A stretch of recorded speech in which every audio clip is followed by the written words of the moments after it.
감히 내 여자를 울려? 입만 열면 상처 주고 철없이 날뛰는 오응수와 아기로 술도가를 어지럽히는 파렴치한 강소연. 이제 그들을 향한 한동석의 응징이 시작됩니다. 광숙씨 이제 그만 술도가에서 나와요. 내가 다 책임집니다. 결혼도 하루 빨리 서두르는 게 좋겠어요. 한동석은 울면서 술도가를 뛰쳐나온 마광숙을 향해 말했습니다. 그의 말은 위로가 아니라 선언이었죠. 그리고 그 눈빛엔 흔들림 없는 남자의 강단이 담겨 있습니다. 자신이 가장 사랑하는 사람의 눈에서 흘리는 눈물을 보는 남자의 마음은 얼마나 찢어질까요? 그녀가 울고 있는 모습을 봤을 땐 가슴 깊은 곳이 뜨겁게 무너졌습니다. 내 여자가 왜 저렇게 아파야 하지?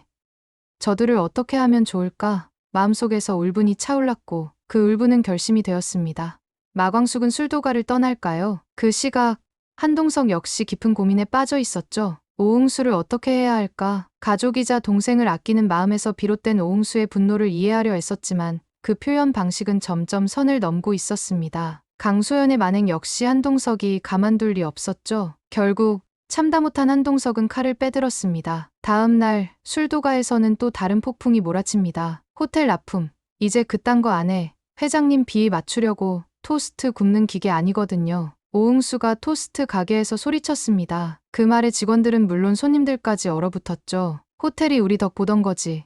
우리가 그쪽 덕 본 건 없어요. 계약이고 뭐고 다 끝이야. 그의 말은 전혀 프로답지 못했죠. 갑작스럽고 감정적이었고 무엇보다 유치했습니다. 지옥부는 이 사실을 알고 난 후 오응수에게 실망감이 커집니다. 그때 백 원장이 구름이를 데리고 산책을 가자고 했죠. 걱정이 서려 있는 지옥분의 얼굴은 보는 순간 김 원장이 따뜻하게 위로합니다. 옥분 씨 무슨 일 있어요? 지옥분은 믿었던 사람한테 너무 큰 실망을 해서 마음이 좋지 않다고 말했습니다. 백 원장은 말은 오응수와 달리 따뜻했고 힘들 때 기댈 수 있을 만큼 마음도 무척 넓었죠. 사람 마음이라는 건 다치면 회복도 필요해요. 그 말이 지옥분의 마음을 건드렸습니다. 오응수에게서 받은 실망이 너무 커졌을 때 백 원장의 따뜻함은 그녀에게 새로운 문을 열게 한 거죠. 지옥분의 마음이 돌아서는 것도 모른 채 오응수는 혼자 가게에 남아 술을 마셨습니다. 늘 자신을 챙겨주던 옥분의 발길이 끊기자 가게는 이상할 정도로 조용했고 차가운 공기만이 쓸쓸하게 맴돌았죠. 매출은 곤두박질 쳤고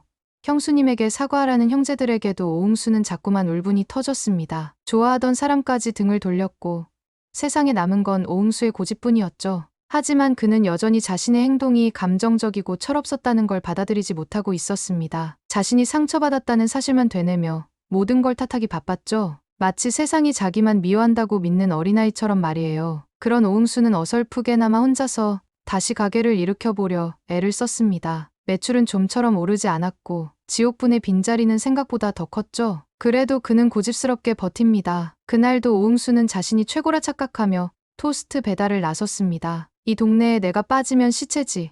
혼잣말하며 룸미러를 쳐다보던 찰나 사고가 났습니다. 옆 차선에서 갑자기 튀어나온 흰색 SUV가 오응수의 차량을 정통으로 들이받았습니다. 다행히 다친 건 크지 않았지만 차량이 망가졌죠. 오응수는 길가에서 허탈하게 앉아 하늘만 바라보았습니다. 설상가상으로 경찰이 도착했을 땐 이미 상황은 그를 가해자로 몰아가는 분위기였습니다. 심지어 블랙박스는 작동조차 안 됐던 것입니다. 경찰 역시 신호위반 경력이 있는 오응수를 조회했고 그를 벗어나게 하려 하지 않았습니다. 그때 검은 승용차가 도착하고 문이 열리자 한동석이 내렸습니다.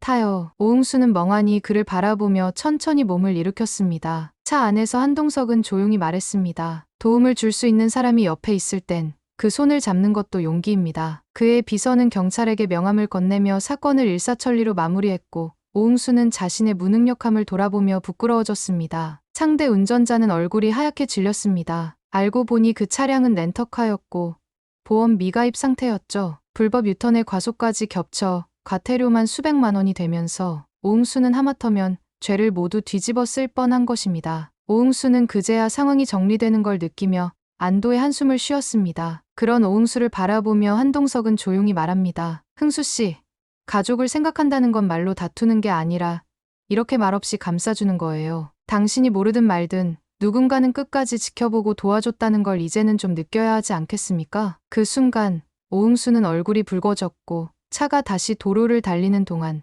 그는 창밖을 보며 천천히 입을 열었습니다. 면목이 없네요. 염치도 없고 부끄럽습니다. 그는 조심스레 한동석에게 말을 겁니다. 그날 회장님이 저한테 한 말은요. 처음엔 제가 회장님을 제 가족이라 생각했던 형수님마저 빼앗는 사람이라고만 생각했어요. 근데 요즘 생각이 달라졌어요. 전부 맞는 말이었어요. 한동석은 조용히 고개를 끄덕였습니다. 오응수는 말을 이어갔죠. 회장님을 그동안 너무 오해했었다고.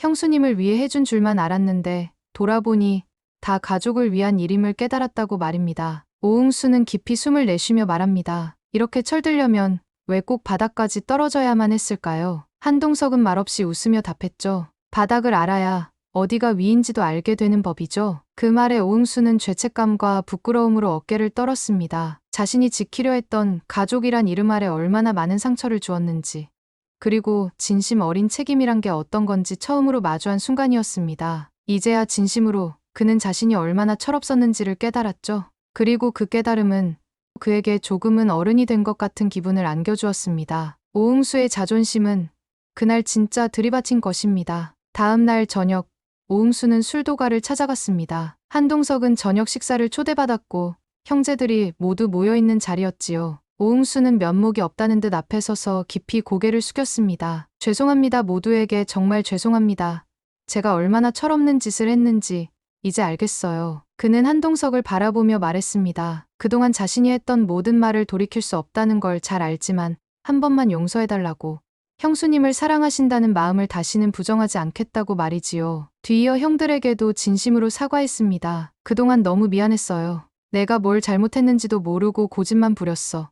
형수님한테 했던 말들도 다 후회해. 가족을 지킨다는 명분으로 결국 가족을 더 상처 준 건 바로 나였어. 형제들은 말없이 그의 말을 들었습니다. 오천수가 조용히 고개를 끄덕였고 오범수는 잘못을 깨달은 그를 묵묵히 바라봤죠. 오응수는 이어 마광숙 앞에 섭니다. 잠시 주춤했지만 이내 용기를 내어 진심을 꺼냅니다. 형수님, 제가 너무 큰 잘못을 했습니다. 형수님을 의심하고 제 분노를 형수님한테 쏟아부었습니다. 그 누구보다 우리 가족을 위해 버텨준 분인데 그런 형수님께 제가 그런 말을 했다는 게 지금 생각하면 너무 부끄럽고 죄송합니다. 그리고 절대로 술도가를 떠나지 말아주세요. 마광숙은 그저 다시 술도가로 돌아온 오응수가 고마웠습니다. 오응수의 진심 어린 고백은 더 이상 고집이 아닌 성장의 울림으로 들려왔던 것이죠. 한편 아직 한동석에게는 자신의 손으로 해결해야 할 사람이 있었습니다. 바로 강소연이었죠. 한동석은 자신이 사랑하는 마광숙의 눈에서 눈물을 흘리게 만든 장본인인 강소연을 가만둘 수 없었습니다. 한동석은 회사로 강소연을 불렀습니다. 강소연은 이제야 자신을 인정해준다고 착각하고 한껏 들떠 있었죠. 그녀는 이번에도 마광숙과 한동석의 사이를 이간질에 갈라놓을 참이었습니다. 한동석은 강소연을 보자마자 그날의 일에 책임을 물었습니다. 강소연은 애써 태연한 척했지만 표정은 점점 일그러졌습니다. 그때는 분위기 좀 띄우려고 한 말이라며 가족끼리 다 아는 사이니까 좋은 소식은 알면 좋지 않을까라며 서투른 변명을 둘러댄 거죠. 가족을 갈라놓는 말이 분위기를 띄우는 겁니까? 한동석은 강소연을 똑바로 바라보고 말을 이어갑니다. 당신이 던진 말 한마디가 한 가정을 얼마나 흔들었는지 아십니까? 강소연은 움찔하며 시선을 피했지만 한동석은 멈추지 않았죠. 그 말이 오응수를 무너뜨리고 광숙 씨를 눈물짓게 만들고 가족들을 이간질했어요. 그리고 그 대가는 이제 당신이 받아야 할 차례입니다. 강소연은 소스라치게 놀라며 그런 뜻이 아니라고 사정합니다. 뜻이 없었으면 책임도 없습니까? 한동석은 천천히 일어나며 마지막으로 말했습니다. 이제 당신의 말이 당신 삶을 흔들게 될 겁니다. 나는 그런 식의 책임을 무겁게 보는 사람이에요. 오시네와 다시는 엮이지 않도록 하십시오. 그게 당신이 할 수 있는 마지막 예입니다. 무서운 예고를 남긴 채 자리를 박차고 일어난 한동석은 내 여자를 위해서라면 언제든지 칼을 빼들 수 있었던 것입니다. 한동석의 경고가 강소연에게 먹힐까요? 그녀는 앞으로 닥칠 일을 예상이나 할 수 있었을까요? 한동석의 행동은 거침없고 재빨랐습니다. 한동석은 멈추지 않았죠. 오천수와 강소연의 지지부진한 이혼 문제를 해결하기 위해 그는 서울에서 가장 유명한 로펌과 접촉합니다. 강소연은 법적으로 이혼을 미루며 시간만 끌고 있었으니까요. 아이를 핑계 삼고 재산 문제를 들먹이며 오천수를 감정적으로 흔들어 놓았습니다. 하지만 한동석은 달랐죠. 그는 단숨에 정리해주는 사람이었습니다. 이름만 들어도 살 떨리는 변호사 집단을 선임해 강소연 측의 법적 대응을 공식 통보했습니다. 서류 하나하나가 명확했고 정리된 증거들은 빈틈이 없었죠. 강소연은 더 이상 버티지 못하고 결국 벼랑 끝으로 내몰립니다. 내가 뭘 그렇게 잘못했는데. 술도가 마당에서 버럭 소리치던 그녀는 아무도 듣지 않는 공허 속에서 무너지기 시작합니다. 형제들은 이미 등을 돌렸고 마광숙은 얼굴조차 내밀지 않았습니다. 접근 금지 신청까지 당하자 결국 강소연은 혼자 이삿짐을 끌고 술도가를 나설 수밖에 없었습니다. 쓸쓸한 뒷모습을 지켜보는 사람은 아무도 없었습니다. 그 시각 오천수는 한동석과 함께 술도가 뒷마당에서 막걸리 한 잔을 나누고 있었습니다. 회장님, 정말 감사합니다. 덕분에 이제야 숨이 좀 쉬어지네요. 그의 목소리엔 안도와 감사가 가득 묻어났습니다. 한동석은 담담히 잔을 들어올리며 말했죠. 이건 당연한 일이었어요. 오천수 씨는 내 가족이나 다름없습니다. 광숙 씨에게도 언제나 큰 힘이 되어주잖아요. 그런 감사의 마음을 담아 다시 웃을 수 있도록 정리해드린 것뿐입니다. 오천수는 그 말에 고개를 끄덕이며 형제 중에 누구보다 마음이 복잡했던 그는 이제야 진정한 이혼이라는 종착점에 닿은 듯했습니다. 그리고 그 끝을 함께 정리해준 한동석에게 깊이 고개를 숙였습니다. 한동석이 아니었다면 오천수가 이렇게 빨리 이혼을 할 수 있었을까요? 묵묵히 옆에서 기다려주는 미순이도 얼굴이 밝아집니다. 모든 상황이 다시 원점으로 돌아가는 듯 평온한 저녁. 술도가 뒷마당엔 잔잔한 조명이 켜져 있었습니다. 밤 공기는 적당히 서늘했고 바람에 은은하게 흔들리는 막걸리 병의 소리가 들렸습니다. 마광숙은 혼자 마당 한켠에 앉아 있다가 문득 뒤에서 다가오는 인기척을 느꼈습니다. 고개를 돌리자 조심스럽게 다가오는 한동석이 보였죠. 춥진 않나요? 여기서 혼자 뭐하고 있어요? 그의 목소리는 여전히 낮고 단단했지만 어딘지 모르게 다정하게 들렸습니다. 마광숙은 고개를 끄덕이며 옆자리를 내주었습니다. 둘 사이엔 말이 없었지만 조용한 공기 속에 흐르는 감정은 분명했습니다. 한동안 말없이 밤하늘을 올려다보던 마광숙이 조용히 입을 열었습니다. 요즘 이상하게 점점 더 동석 씨에게 의지하고 싶어져요. 한동석은 고개를 돌려 그녀를 바라봤습니다. 마광숙은 눈을 맞추지 않았지만 마음은 분명히 향해 있었죠. 힘들 때마다 떠오르는 사람, 그 사람 목소리만 들어도 안심이 되는 사람, 무슨 말을 해도 다 믿고 싶은 사람, 점점 더 당신이 좋아지네요. 그녀의 말이 채 끝나기도 전에 한동석이 조용히 웃었습니다. 전 광숙 씨가 생각하는 것보다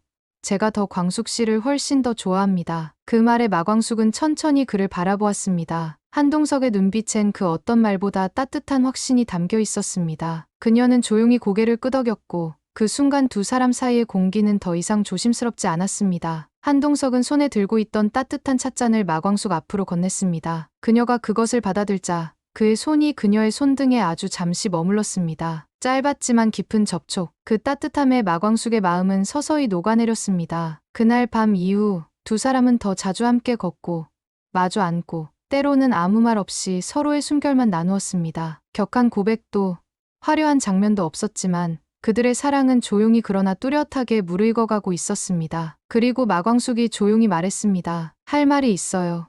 동석 씨? 그 말에 한동석은 말없이 그녀를 바라봤습니다. 오래 꾹 눌러 담은 듯한 그녀의 눈빛엔 어딘지 모르게 결심이 스쳐 지나갔죠. 그녀는 천천히 숨을 고르며 입을 열려 했지만 말은 쉽게 이어지지 않았습니다. 수많은 마음의 결이 입술 끝에서 머뭇거리고 있었으니까요. 그날 밤 두 사람 사이에 흐르던 공기는 한없이 조용했지만 왠지 모르게 심장이 더 크게 뛰었습니다. 저 이제 정말 그 순간 잔잔하던 술도가의 바람이 슬며시 불어왔습니다. 한동석은 조용히 그녀의 손을 감쌌고 마광숙은 그의 온기에 잠시 눈을 감았습니다. 그녀의 말은 결국 그날 밤 끝내 완성되지 않았습니다. 하지만 그 침묵 안에는 모든 선택의 무게와 사랑의 깊이가 고스란히 담겨 있었죠. 마광숙의 선택은 아직 그녀의 마음속에서 천천히 무르익고 있습니다. 자, 오늘 이야기는 어떠셨나요? 과연 마광숙은 오신의 마정수로 술도가를 지킬까요? 아니면 한동석의 손을 잡고 함께 남은 인생을 걸어갈까요?